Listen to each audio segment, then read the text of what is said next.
বাড়িতে পুজো উপলক্ষে সকাল সকাল আমরা রেডি হয়ে নিয়েছিলাম। পুজোটা আমাদের এই বাড়িতে ছিল না, পুজোটা ছিল আমার মায়ের বাড়িতে। সকাল সকাল রেডি হয়ে আমরা চলে গিয়েছিলাম।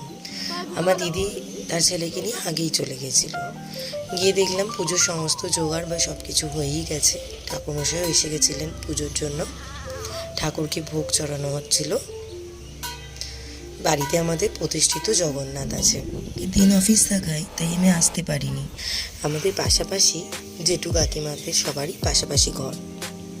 গিয়ে দেখলাম ওদের ঘরে তো পুজোর জোগাড় হচ্ছে এবং আমার বড় ভাই যে সে আলপনা দিচ্ছে, খুব সুন্দর করে আলপনা দিয়েছিল। আর এই যে পুজোর পরে ভোগ বিতরণ হল। প্রত্যেক বছরই খিচুড়ি ভোগ করা হয়, ঠাকুরকে দেওয়া হয় খিচুড়ি, পায়েস, ফল সব কিছুই। সন্ধেবেলাতে লুচি ভোগ দেওয়া হয়।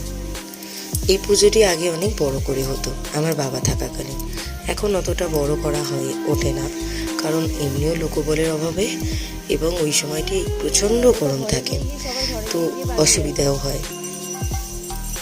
সন্ধেবেলা সকলে এসেছিল।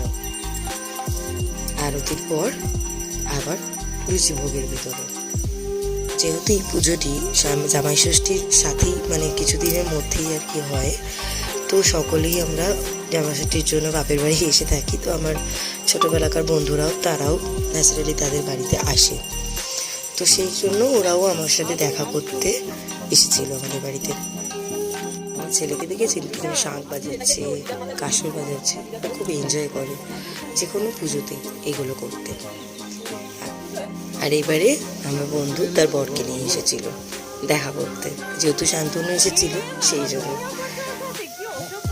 আর এই যে বকুলের সাথে ওরা এরকম খুনসুটি করবে সবসময়, ও কম কিছু যায় না।